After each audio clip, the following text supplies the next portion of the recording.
요즘 서점에서 가장 잘 팔리는 책 중에 하나가 자기 개발과 관련된 책들입니다. 대표적인 도서가 뭐냐 그러면 근래 최장기 베스트셀러를 기록했던 그 미움받을 용기라는 책이 있습니다. 최근에는 신경 끄기 기술이라는 책이 미움받을 용기에 이어서 사랑을 받고 있는데 두 책이 말하는 내용이 유사합니다. 실패나 아픔, 고통스러운 현실과 사건이 우리에게 다가오면 두려워하지 말라는 겁니다. 이 말에는 역설적 진리를 하나 담고 있는데요. 그만큼 현대인들의 삶에 실패와 아픔이 많고 그로 인한 두려움이 문제거리라는 겁니다. 현실도 이를 뒷받침을 하는데 상담가인 앤 랜더스라고 하는 사람은 현대인들이 두려움을 달고 산다 그렇게 이야기를 했습니다. 그녀의 말이 이렇습니다. 사람들은 날마다 두려움에 사로잡혀 있습니다. 재산이 없어질까 봐 두려워하고 사랑하는 사람을 잃을까 두려워하고 본색이 그대로 드러날까 두려워하고 어른이 되어 모든 일에 책임을 져야 하는 것을 두려워하고 잘못된 결정을 내릴까 두려워하고 약속을 두려워하고 아니 사람들은 사는 것 자체를 두려워하고 있습니다. 그랬습니다. 정도의 차이가 있을지는 몰라도 우리 모두 예외가 아니지 않을까 싶습니다. 오늘 본문에도 보면 두려움에 빠진 제자들의 모습이 나옵니다. 예수님과 함께 배를 타고 가던 제자들이 폭풍을 만납니다. 이 이야기가 마태, 마가, 누가 이 공관복음 세 곳 모두에 기록이 되어 있는데 마가와 누가는 글자 그대로 폭풍이라는 단어를 사용을 합니다. 그런데 마태는요, 폭풍을 말하면서 지진을 의미하는 이 세이스모스라는 단어를 써요. 그러니까 지진이 났다 이 말입니다. 이 단어가 마태복음에 몇 번 더 등장을 하는데 모두 종말의 때와 관련되어서 사용이 됩니다. 무슨 의미냐 그러면 이 폭풍은 제자들이 감당하기에는 버거운 것이었다 그렇게 됩니다. 그러니까 불가항력적인 어려움에 직면을 한 거예요. 거친 폭풍우가 제자들의 생명을 위협을 했습니다. 문제의 삶이 삼킴을 당하고 그렇게 삶이 죽음의 심연으로 가라앉고 있었습니다. 그 상황에서 살고 싶어서 주님의 이름을 불렀는데 주님의 첫 마디가 이렇습니다. 어찌하여 무서워하느냐. 성도 여러분, 이 상황이 무서운 상황입니까? 무섭지 않은 상황입니까? 제가 세이스모스라고 그랬습니다. 절대로 회복될 수 없는, 이제 죽음만이 그들에게 다가오는 유일한 한 가지 대안인데 그 두려움 앞에서 주님에게 살려달라고 했는데 어찌하여 무서워하느냐. 예수님이 제자들의 말을 제대로 이해를 못했거나 공감 능력이 떨어졌다고 볼 수도 있지만 그러나 예수님이기 때문에 그건 불가능합니다. 그러면 이런 의문이 남지요. 왜 제자들의 절박한 부르짖음에 예수님은 동문서답식으로 반응을 하셨을까? 이런 역설의 대화법이 사복음서에 자주 등장을 합니다.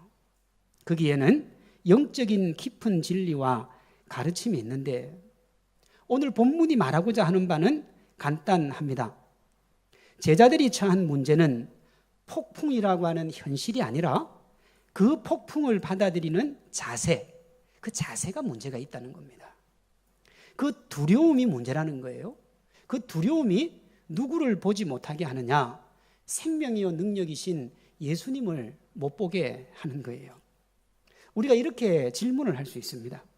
25절에 보면 폭풍이라는 상황을 맞이한 제자들이 살려달라고 요청을 했습니다. 그런데 요청을 했는데 왜 제자들의 그 두려움을 문제 삼느냐? 사실 이 제자들이 예수님에게 요청을 한 것은 예수님에 대한 신뢰라기보다는 자신들이 처한 위기를 극복하기 위한 하나의 수단으로 말을 했을 확률이 높습니다. 그래서 어떤 주석가는 25절에 나타나는 제자들의 구원 요청은 광풍 속에 있으면서도 불구하고 자신들을 되돌아보지 않는 예수님에 대한 원망이 섞여 있다 이렇게 해석하기도 했어요. 예를 들면 이런 겁니다. 우리가 이렇게 고통스러운데 잠만 주무시는 당신이 진짜 우리의 주님이 맞습니까? 뭐 이런 겁니다. 삶의 상황이, 인생의 상황이 다 누구에게 달려있느냐 그러면 주님에게 달려있지 않습니까?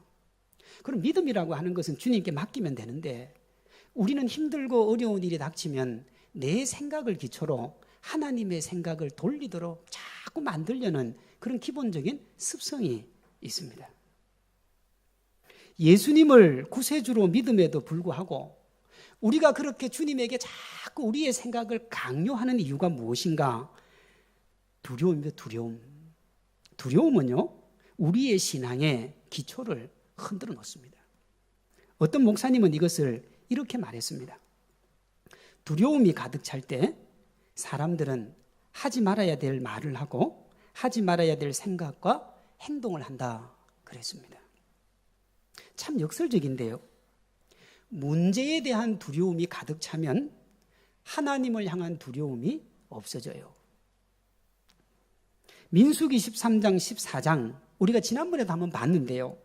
10가지 재앙과 홍해가 갈라지는 놀라운 하나님의 능력으로 출애굽에 성공한 사람들이 가나안으로 가다가 그 가데스 바네아에서 정탐꾼을 보내지 않습니까?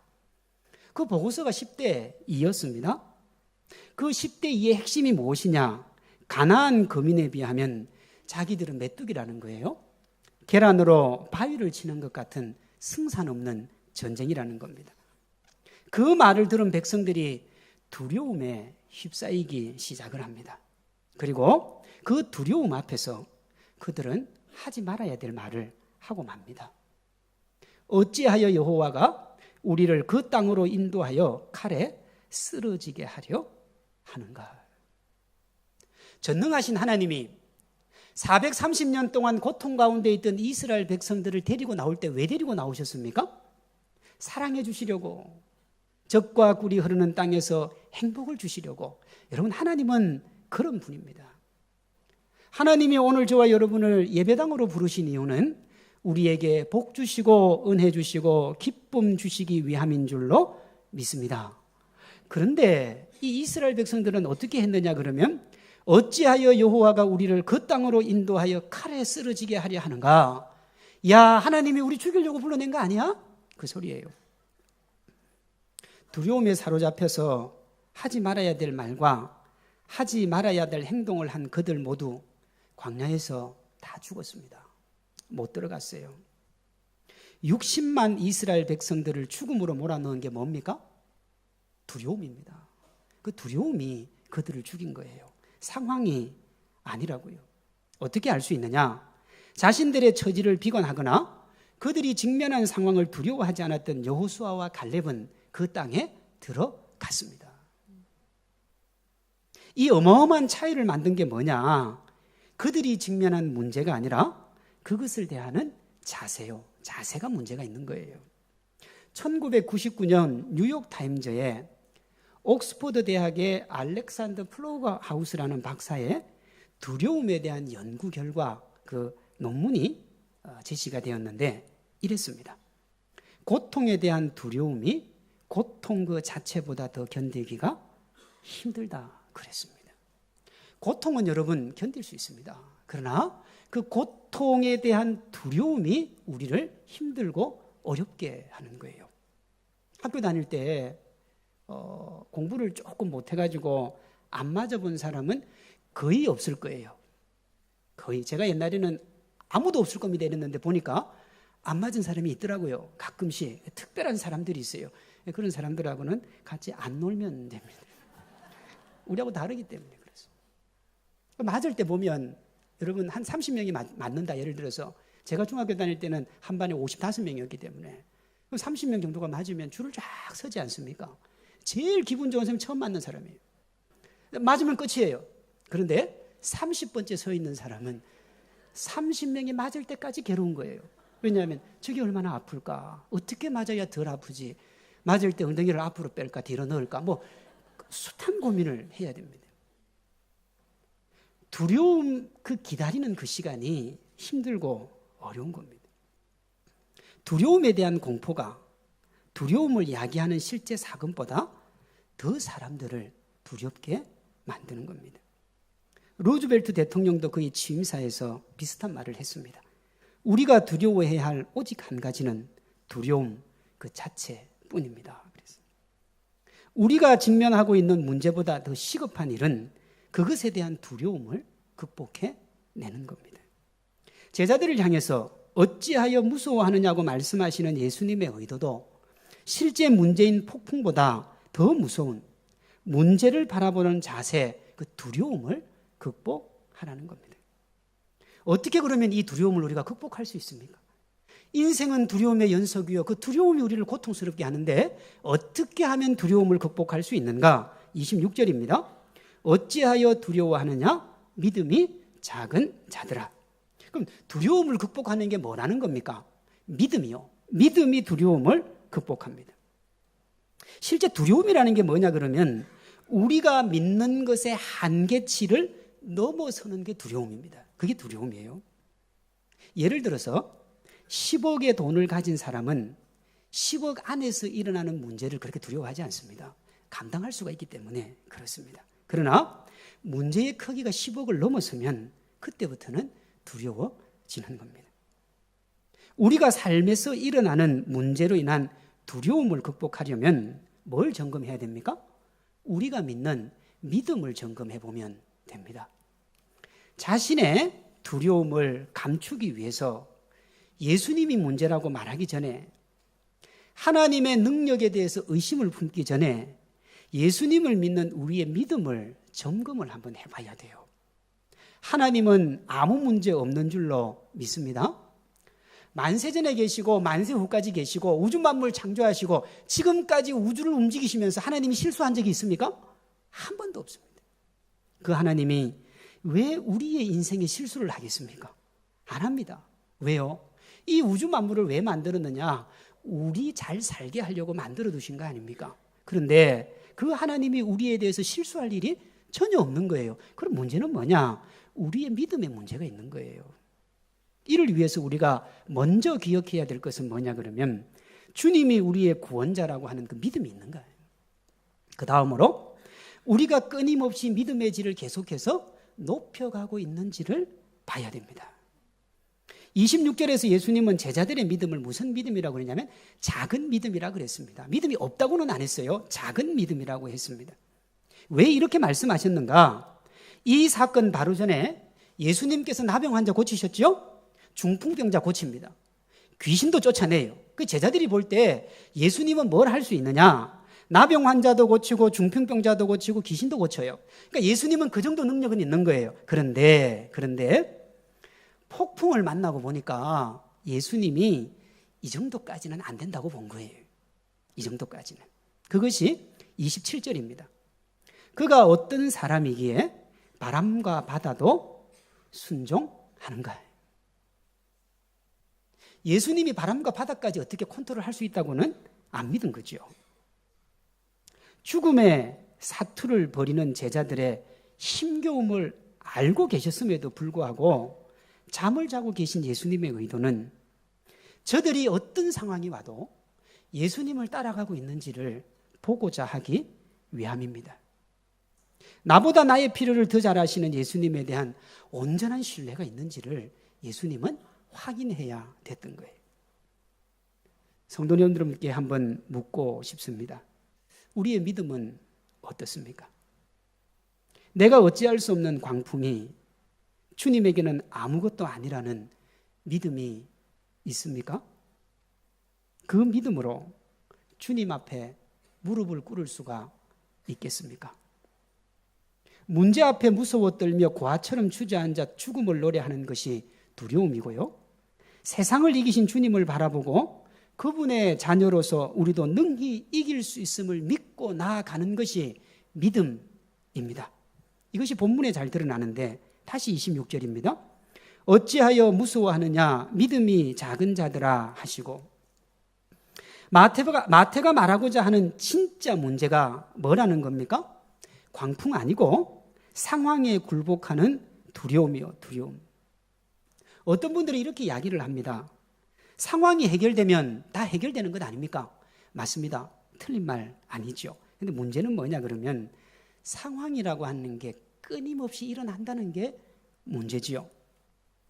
두려움의 극복 없는 문제 해결은 두려움을 묻어둔 것이지 극복한 것이 아닙니다. 믿음으로 극복을 하면 다음에 그런 어려움이 오면 어떻습니까? 당당하게 믿음으로 극복하며 두려워하지 않습니다. 그러나 두려움에 대한 극복 없이 상황만 해결되면 다음에 그런 일이 닥치면 또다시 두려움에 사로잡혀서 죽음을 노래하게 되는 겁니다. 쳇바퀴 돌듯이 계속 반복을 하는 거예요.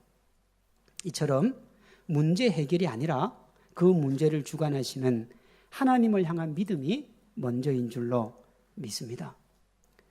성경에서 고난의 대명사가 누구냐 그러면 욥 아닙니까? 욥은 이렇게 얘기합니다. 내가 앞으로 가도 그가 아니 계시고 뒤로 가도 보이지 아니하고 그가 왼편에서 일하는데 내가 만날 수 없고 그가 오른편으로 돌이키시나 내가 배울 수 없고, 이 절망이에요. 고통입니다. 아픔입니다. 그때 욥은 뭐라고 그러냐면 하늘에 계신 하나님을 바라보면 소망의 길이 열린다, 그렇게 이야기를 하십니다. 오늘 저와 여러분들이 온 우주를 통치하시는 하나님을 바라보면 우리 인생의 문제가 다 해결될 줄로 믿습니다. 그 해결이라는 게, 다시 합니다, 상황이 해결됐다는 게 아니고 믿음으로 그 상황을 극복할 수 있는 믿음이 생기는 겁니다. 이 믿음, 이 신앙, 이 기쁨 우리가 가질 수 있기를 주의 이름으로 축원합니다. 그러면 주님께서 26절처럼 해주십니다. 일어나 바람과 바다를 꾸짖으시니 아주 잔잔하게 되거늘. 주님은 폭풍을 다스리는 분입니다. 그 제자들의 대부분이 누구냐 그러면 갈릴리 호수에서 어부하던 사람들입니다. 몇 시에 나가면 고기 잡고 어느 때에 고기가 있고 어느 때에 들어와야 되는지를 누구보다도 잘 아는 제자들이 평생을 쌓아온 노하우를 총동원을 하고 죽을 힘을 다해 사투를 벌였는데 다가온 것은 죽음의 그림자였다는 거예요. 그런데 예수님께서는 그것을 말씀 한마디로 해결을 하셨어요. 인간이 평생에 걸쳐 터득한 노하우가 주님께서 하신 말 한마디보다 못했습니다. 우리가 이것을 기억해야 됩니다. 삶을 돌아보면 우리를 지치게 하는 문제들이 어디나 있습니다. 믿지 않는 사람들은 답답한 삶의 상황을 만나면 염려하고 걱정하고 불안해하고 그렇게 해서 두려움에 휩싸입니다. 심할 경우에는 희망을 접지요. 관계를 단절합니다. 마음의 문을 열고 마음의 문을 걸어 잠그고 소통도 하지 않습니다. 그러다가 극단적인 선택으로 세상과 단절을 시도하기도 합니다. 예수님을 안 믿는 사람, 자기 뜻대로 사는 사람들에게 그것은 너무 자연스러운 과정입니다. 믿지 않으니 그럴 수 있습니다. 자기가 최고인데 자기가 감당이 안 되니까 더 이상 삶의 소망이 없는 겁니다. 그러나 예수님은 믿음을 가진 사람들이 이렇게 할 때 왜? 라고 묻습니다. 사랑하는 딸아, 사랑하는 아들아, 내가 있는데 왜 너는 그렇게 앉아있니? 사랑하는 딸아, 사랑하는 아들아, 내가 있는데 넌 왜 그렇게 불안해하니? 내가 있는데 너는 왜 그렇게 초조해하니? 그렇게 주님이 묻는다, 이 말입니다. 염려, 불안, 공포에 휩싸여 두려움을 극복할 의지를 포기하고 왜 그것에 종속되어 있는지를 주님이 물으신다, 이 말입니다. 그렇게 하지 말라는 거예요. 하나님께서 지켜주실 거니까. 아무리 힘들고 고통스럽고 아프고 눈물 나고 그래서 절망이 몰려와도 뭔 하지 말라는 거예요? 두려움을 가지지는 말라, 이 말입니다. 왜 주님이 이 얘기를 하시는가? 여러분, 주님에게 배짱이 두둑하셔서 그렇습니다. 어떤 배짱이냐? 주님은 온 우주 만물에 뭐가 없습니까? 한계가 없습니다. 다 하실 수 있는 분이에요.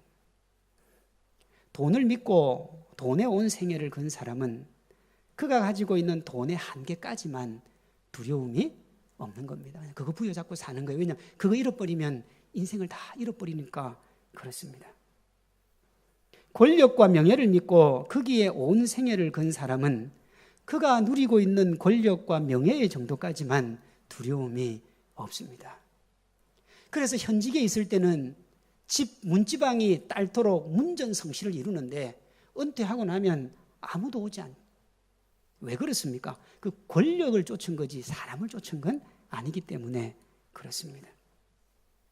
사람들이 그렇게 세상 것을 의지하고 살면 어떻게 되느냐 그러면 그 두려움 때문에요. 초라해지고 비굴해지기 시작합니다.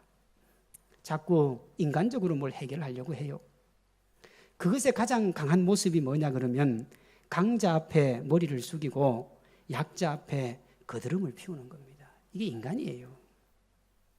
제가 이렇게 말하면 어떤 분들은 냉혹한 현실을 모르고 이상만 이야기한다고 말씀하실 수 있습니다.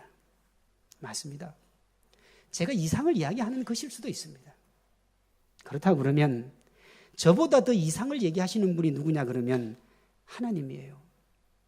성경을 보면 그분은 이 세상의 원리를 잘 모르는 것 같아요. 편법도 쓰고 거짓말도 하고 그래 살아야 되는데 절대 그렇게 살지 말라고 그래요. 왜 그럴까요? 하나님이 이 모든 것들을 해결할 수 있는 전능하신 주님이기 때문에 그렇습니다. 오늘 우리가 그 하나님을 믿는 겁니다. 믿는 구석이 있어야 그렇게 할 수 있는 겁니다. 그렇지 않습니까? 믿는 구석이 없는데 어떻게 당당할 수 있습니까? 믿음의 세계를 모르면 절대로 당당할 수가 없는 거예요. 우리가 믿는 하나님 무엇보다도 크고 한계 없는 주님입니다. 한계가 없으신 하나님을 믿으면 모든 사람이 두려워할 수밖에 없는 현실 앞에서 두려워하지 않을 수 있습니다. 예수님이 우리가 직면하는 모든 상황을 해결하고도 남을 능력을 가지고 있기 때문에 그렇습니다. 이 믿음을 가진 성도는 세상에 있는 그 어떤 것도 두려워하지 않습니다. 삶의 상황을 말하면서 포기하거나 주저앉지도 않습니다. 오늘 제자들을 삼킬 듯이 찾아오는 그런 슬픈 상황을 만나면 조용히 예수님께 무릎을 꿇습니다. 성도 여러분, 하나님을 믿는 사람이 무릎을 꿇어야 할 곳은 세상이 아니라 하나님인 줄로 믿습니다. 하나님만이 참으로 우리가 두려워해야 될 대상입니다. 제가 서두에서 뭐라고 했냐 그러면 삶의 두려움에 휩싸이면 하나님을 두려워하지 않는다 그랬습니다. 반대로 가변적 상황의 두려움으로부터 자유하면 절대자이신 하나님이 두려워집니다. 27절입니다. 그 사람들이 놀랍게 여겨. 이 마태는 이렇게 얘기를 했는데요. 마가와 누가는 그들이 예수님을 두려워했다 그렇게 표현을 합니다. 마가와 누가는 예수님을 향한 그들의 두려움의 정도를 나타내기 위해서 두려움이라는 동사, 두려움이라는 명사, 그 명사 앞에 두려움의 정도를 표현하기 위해서 형용사를 하나 첨가를 합니다. 직역을 하면 이렇습니다. 그들이 엄청난 두려움을 가지고 두려워했다. 세상이 두렵지 않으면 하나님이 두려워지는데 여기에서 말하는 두려움은 희망을 송두리째 앗아가는 절망을 노래하게 만드는 광풍 앞에 서 있는 두려움이 아닙니다. 종류가 달라요. 무서운 게 아니고요. 강압에 대한 굴복도 아닙니다. 그럼 뭐냐? 자신들이 믿는 예수님의 실체를 본 두려움은 예수님을 온 우주 만물의 주인으로 섬기는 경배에 기초한 예수님은 온 우주 만물의 주권자로 인정하는 거예요. 그걸 뭐라고 그러냐면 경외라 그럽니다. 경외요. 하나님께 내게 필요한 모든 것이 있고 그분 믿고 의지하고 바라보면 나에게 좋은 것 응답으로 주신다는 그 믿음으로 하나님을 바라보는 것, 그걸 경외 그렇게 이야기합니다. 우리에게 정말 필요한 게 뭡니까? 하나님을 두려워하는 거예요. 하나님을 경외하는 겁니다. 그래야 우리가 정말 멋진 성도로 세상을 살아갈 수가 있습니다. 그렇게 하면 두려워하지 않아도 되는 것을 두려워하지 않습니다. 삶이 아프고 힘들고 정신이 없으면 사랑하는 성도 여러분, 분주하고 바쁜 주변을 돌아보기 전에 우리의 믿음, 예수님을 향한 우리의 믿음을 한번 점검해 봐야 됩니다. 우리가 바라봐야 될 것은 한계투성이인 내가 아니라 전능하신 하나님입니다. 하나님은 가늠할 수 없을 것만큼 커요. 정말 하나님은 놀라운 분입니다. 너무 기본이고 너무 기초라서 우리가 참 웃기는 말인데, 성도 여러분, 하나님이 나보다 크고 이 세상보다 크고 온 우주 만물보다 크다는 그 믿음이 있으면 진짜 힘든 게 없어요. 정말 어려운 게 없습니다. 슬픈 것은 뭐냐? 예수님 처음 믿을 때 잠깐 그 믿음 가지고 있다가 조금 신앙생활을 하면 그게 없어져요. 그게 없어져요. 그리고 머리에 뭐만 쌓이느냐? 지식만 쌓이는 거예요. 그러니 어떻게 해요? 하나님을 만날 수도, 하나님께 나아갈 수도, 하나님이 만나줄 수도 없는 겁니다. 우리가 믿는 하나님, 우리가 온전히 신뢰하고 그분에게 맡기는 것, 그것보다 더 중요하고 더 시급한 것은 없습니다. 물론 쉽지 않습니다. 우리가 그런 믿음 가지고 싶지만 넘어지죠. 자빠집니다. 걱정할 것도 없습니다. 우리를 우리보다 더 잘 아시는 주님이 문제 앞에 자주 넘어지는 우리의 연약함 이미 다 알고 있습니다.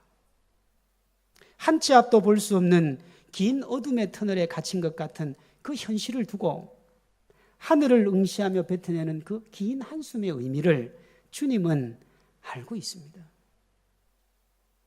아내나 남편한테도 이야기하지 못하고 자식한테도 말하지 못하고 홀로 무거운 짐 지고 외로움과 두려움 가운데 있는 그 마음 주님은 다 알고 계십니다. 그래서 주님이 우리에게 뭐라고 하냐면 너희는 상한 갈대와도 같다. 상한 갈대가 뭡니까? 아무 필요 없는 거예요. 그 갈대도 주님은 어떻게 하신다고요? 꺾지 않으신다 그랬습니다. 그리고 에베소서 6장에 보면 우리가 싸우는 전쟁을 영적 전쟁이라고 그랬는데 하나님의 전신갑주를 입어야 승리하는 전쟁이라 그렇게 이야기합니다. 하나님의 전신갑주를 입어야 되는 전쟁이니 이 전쟁이 우리에게 얼마나 벅찬지를 주님이 안다 이 말입니다.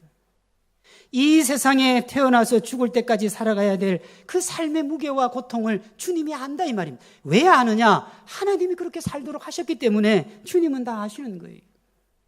우리가 얼마나 외로운지 우리가 얼마나 고독한지 주님이 안다 이 말입니다. 주님이 정하셨으니 주님 안에 답이 있는 줄로 믿습니다. 그러니 주님께 맡기면 다 해결이 되는 겁니다. 이것을 에베소서 6장 18절은 이렇게 말합니다. 모든 기도와 간구를 하되 항상 성령 안에서 기도하고 이를 위하여 깨어 구하기를 항상 힘쓰며 여러 성도를 위하여 구하라. 한 구절 안에 기도라는 말이 몇 번 나오느냐 그러면 5번 나옵니다. 여러분 이런 구절은 성경에 없어요.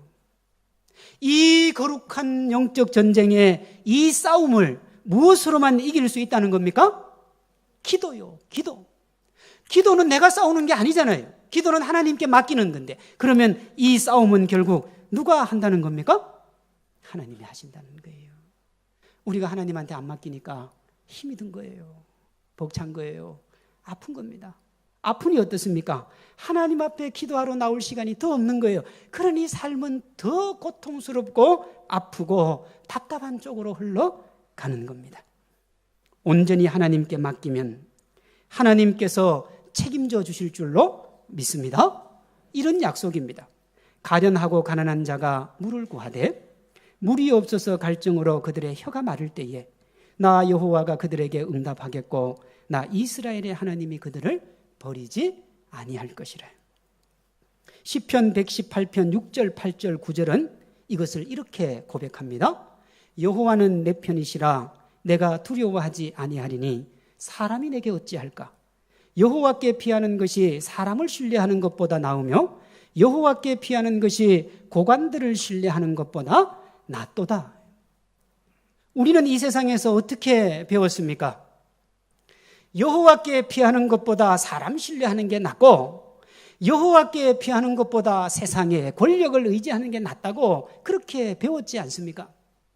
돈이 전부라고 배웠고 배우는 게 전부라고 배웠고 권력이 전부라고 배웠는데 주님은 뭐라고 하시느냐 하면 여호와께 피하는 것이 사람 신뢰하는 것보다 낫고 여호와께 피하는 것이 고관을 의지하는 것보다 낫도다. 왜요? 여호와가 내 편이기 때문에. 여러분 정말 웃기지 않습니까? 우리는 하나님이 공정한 줄 알았는데 아니에요. 하나님만큼 편협하신 분이 없어요. 하나님은 십자가 피 의지하는 그 사람들만 사랑해요. 그게 하나님이에요. 시편 기자는 그걸 알았던 거예요.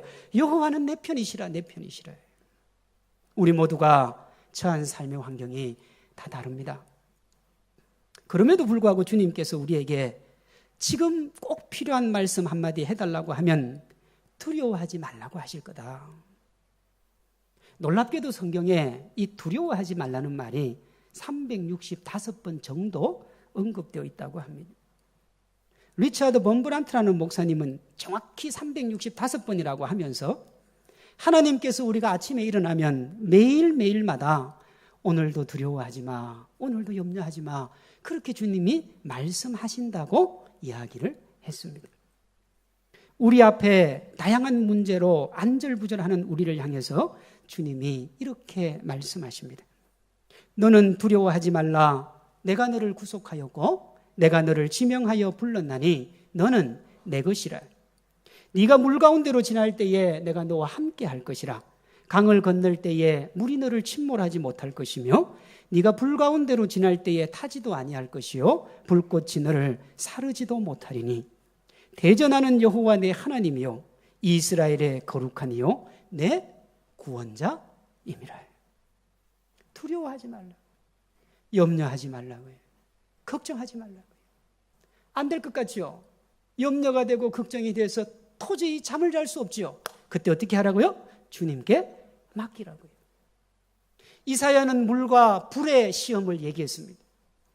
여러분 성경에 보면 하나님이 인류를 제일 먼저 전체를 심판할 때 뭘로 했습니까? 물로 했습니다. 마지막 최후 심판은 뭘로 할 거예요? 불로 할 겁니다. 이 물불은요, 우리가 감당할 수 없는, 우리가 어떻게 할 수도 없는 시험을 이야기합니다. 그런 시험이 너희에게 몰려와도 걱정하지 마라. 내 백성 내가 지킨다 이 말입니다. 오늘 저와 여러분 하나님의 백성인 줄로 믿습니다. 그러면 하나님이 지켜줍니다. 우리가 딱 하나만 하면 됩니다. 뭐만 하면 됩니까? 믿음을 점검하는 거예요. 믿음이요. 목사님 제가 신앙생활 80년 90년 했는데 제 믿음 아니요. 다시 점검을 해보면 돼요. 예수님께서는 문제가 우리를 삼키도록 두지 않습니다. 슬픔에 이슬방울이 강물이 되도록 두지 않습니다. 우리가 가지고 있는 복잡다단한 엄청난 문제들이 우리에게는 두려움일지 몰라도 주님에게는 아무것도 아닙니다.